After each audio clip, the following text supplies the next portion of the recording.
Sekalian, berikan PTD dengan data rekonstruksi nomor LPD 636 12 Maret 2024 TKP Polres Pemerintahan Siantar Polda Sumatera Utara tanggal 16 September 2024 tentang tindak pidana penganiayaan yang menyebabkan matinya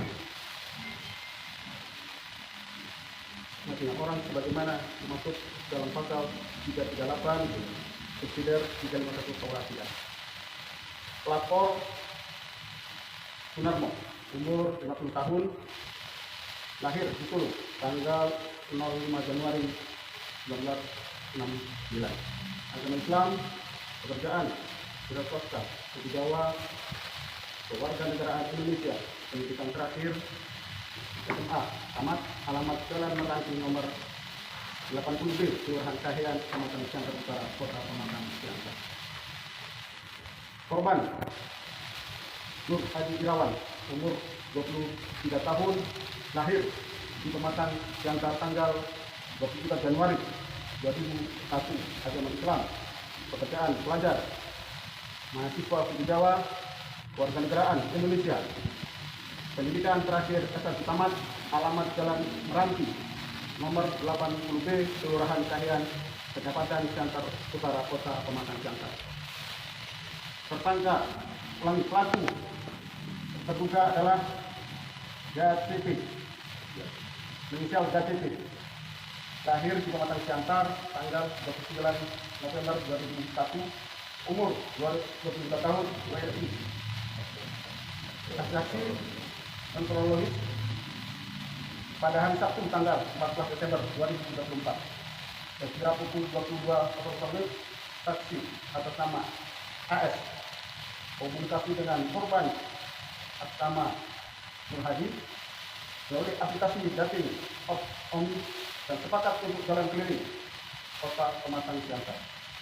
Sekira pukul 23.00 AS mengajak pulang korban, namun korban mengarahkan perjalanan ke Jalan Rindu, Kelurahan Tanjung Pinggir, Kecamatan Siantar Martoba.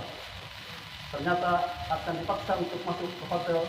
Saksi AS merasa keberatan untuk diajak masuk ke hotel dan terjadi pertengkaran antar saksi dan korban. Pada saat di sekitar lokasi pelaku, JCP mendengar pertengkaran tersebut dan menghampiri korban, dan AS setelah pelaku JCP mendekati, ternyata JCP mengenali saksi AS.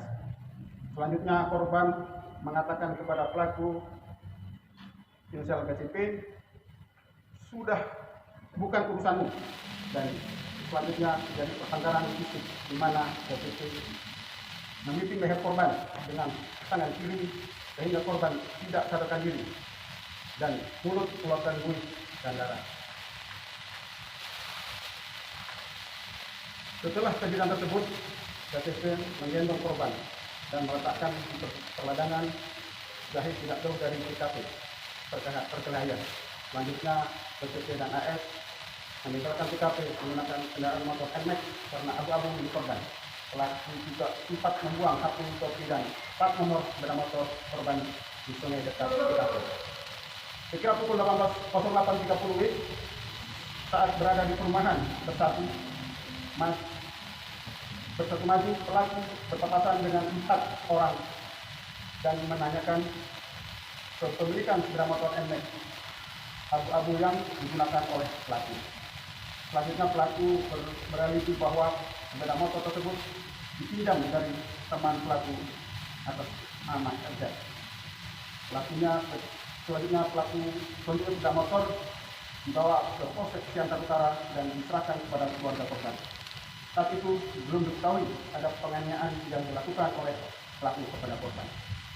Kemudian sekitar pukul 14.00 pelaku JCP dengan berjalan kaki mengecek kembali posisi korban, dan pelaku melihat posisi korban masih dengan posisi yang sama. Lalu karena merasa bersalah, pelaku melaporkan kejadian tersebut kepada orang tuanya. Kemudian di pihak orang tua melapor salah satu personel Polres Pematang Siantar untuk mohon saran atas peristiwa ini, dan di atas penggalangan yang dilakukan personel Polres Pematang Siantar, kemudian diduga pelaku menyerahkan diri dan melaporkan kejadian atas tindakannya tersebut kepada pihak kepolisian. Setelah mendapat informasi dan keterangan dari orang tua dan juga pelaku, pihak kepolisian melakukan pengecekan ke TKP yang disebutkan oleh pelaku dengan tiket tugas Satreskrim dan Intel SPKT Polres Siantar Narkoba, dan juga dilangsung oleh Kanit Identifikasi Polres Pematang Siantar. Kemudian setelah dicek di TKP yang ditunjuk oleh pelaku, memang benar telah berbaring satu orang mayat laki-laki di semak-semak pinggiran kebun ladang milik masyarakat. Lalu tim Inafis Polres Pematang Siantar beserta anggota tiket Satreskrim melakukan olah TKP di ladang tersebut. Setelah selesai melakukan olah TKP, mayat dan barang bukti langsung dibawa ke RSUD Saragi, Kota Pematang Siantar guna dilakukan tindakan lanjut dan tindakan kepolisian lanjut.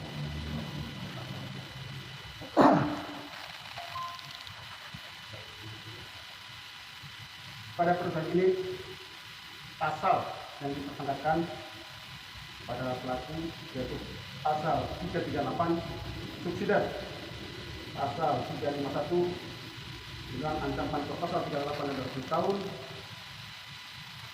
selama 2 tahun penjara, pasal 338. Terima kasih.